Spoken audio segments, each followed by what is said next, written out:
Hey guys, I'm Tom the Tech Chap, and this is the ASUS VivoBook S15, and it is one of the first laptops powered by a Snapdragon X series chip. This has the X Elite, technically the bottom-end X Elite. I think it's the 78-100. Not many people know that, actually, that there are 4 different Elite chips, and this is the lower-end one. But while I have already done like a first review of this, and go check out that video for like a full walkthrough, I want to talk about gaming. Can you actually play games? How well do they run? And should you consider buying a Snapdragon-powered laptop right now if you are going to play games on it? Well, I think I can sum up my experience in 2 words. Mixed bag. There's a few things you need to know, but first, have a look at my very pretty little table here, where you can see all the games I've tested, and I've color-coded them based on whether they are just completely unplayable, and then your, okay-ish experiences, and then your good experiences. And it is a very colourful table because we do have games in every category, and starting with the unplayable, and this is obviously just the games I've tested. There are thousands, tens of thousands of games. I haven't had time to test them all, but Call of Duty and Warzone simply don't run, whether that's in Battle.net or on Steam. F1 24 doesn't launch, nothing happens. Fortnite says it doesn't support ARM CPUs, and we have an issue with PUBG because BattlEye won't install due to a driver error, so it can't boot the game.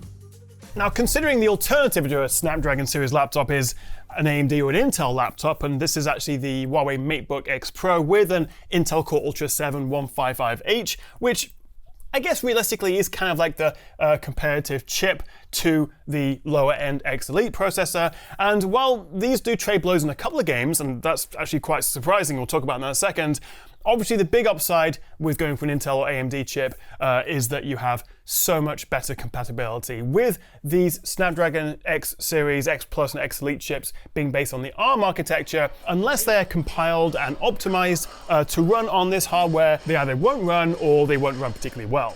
Obviously, these are just launched, they're brand new laptops, and like we saw with Intel's Arc graphics, that took a fair bit of time for it to actually become quite good, and that was mainly down to driver support. I think once we start getting some good game-ready drivers for these Adreno GPUs, the integrated graphics on the Snapdragon chips, and until more developers do optimize for ARM, we are going to keep running into these issues. But then we have the borderline unplayable games. Tomb Raider, which I know no one actually plays, but it has a handy benchmark tool, and the frame rates aren't particularly exciting, 27 FPS at 1080, 37 at 720, but when you launch it, it warns you of not having a display driver, DX12 and Vulkan crashes it, and there are quite significant lighting issues.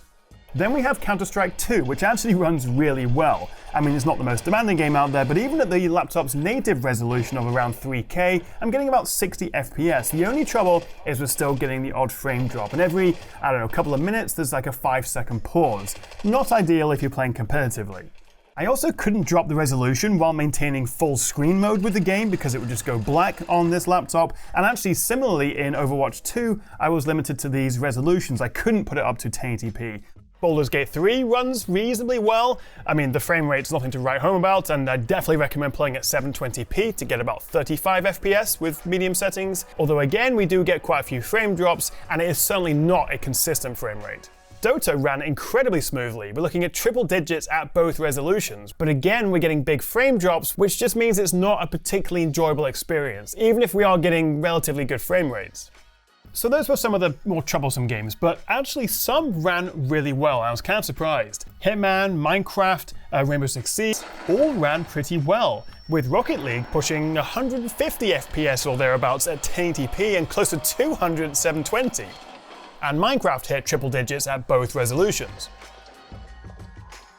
Okay, so we have a rough sense of what works, what kind of works, and what doesn't work. And I think if you are playing a particular game, you have a favorite, I would check if that is going to run and how well it will run here before you buy a Snapdragon X Series laptop. But there's a few other things to bear in mind. Firstly, unfortunately, compared to the Arc graphics that we get on the Intel chip, and that's the current Meteor Lake chip, obviously not the upcoming Lunar Lake chip, which will be coming out probably September, October time, which is supposed to come with 50% faster graphics, so we'll have to revisit that then.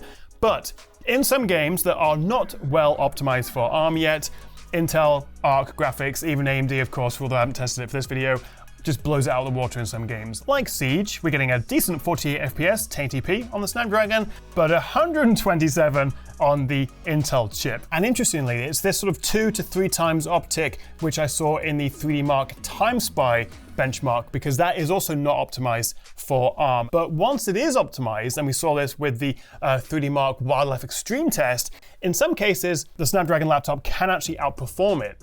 So again, all coming down to optimization. The other thing to bear in mind though, and I have actually been quite impressed with, is the performance on battery. And I'm very happy to report that the Snapdragon laptop here, the VivoBook, performs almost just the same on battery as it does plugged in for gaming. 41 FPS on Hitman plugged in versus 40 on battery, within the margin of error really. Again, to be fair, Intel's chips with Meteor Lake have also got a lot better, and there's only sort of maybe 5 to 10% drop in performance going on battery. Not bad at all. The only thing I noticed was in a multi-core benchmark, it was about 16-ish% slower multi-core processor performance. But in terms of graphics and gaming, it's pretty much just as fast away from the charger. Oh, and if you do happen to go with a VivoBook or with one of these laptops that have different performance modes that you can play around with, the difference between standard and full performance mode with this, which actually didn't make much difference to the temperatures or the fan noise, added about 5 to 10% performance. And particularly with this, as some games still don't run very well, getting every extra frame you can does make a difference. And I must admit, I have also been impressed by how cool and quiet this has been throughout. Whether I've been gaming on battery or plugged in, only a couple of times did the fan whir up to a point I'd be like, oh, the fan's going. Generally, it's been really cool and quiet. Very, very nice. Much better than a lot of other laptops I've used recently, and much closer to my MacBook Air. So where does that leave us? Well, as I say, this is the lowest spec of the X Elite chips, 3.8 teraflops of GPU performance with the Adreno GPU, and actually the higher end models get 4.6 teraflops, so quite a big boost in graphics. Also, this is brand new. I've had this for just under a week now, and so over the coming months, I'm confident we will see some updates improving the gaming situation, although you can't rely on that, of course, nothing's guaranteed. So I think my conclusion would be, gaming on a Snapdragon laptop, yes, you can. Check if the game that you're playing runs well on this, but it is not by any stretch a smooth, seamless experience. A lot of games simply don't run, even more don't run particularly well. It's early days, but I think the potential is there. So what do you reckon? Are you tempted to buy a new Snapdragon-powered laptop, or perhaps hold off and wait a little bit, which perhaps is the sensible choice? Let me know what you make of this, and also the gaming situation in the comments below. If you've got anything you'd like me to test, I'll do my best. Also drop a comment, give me a like and subscribe if you enjoyed the video, and I'll see you next time right here on the Tech Chat.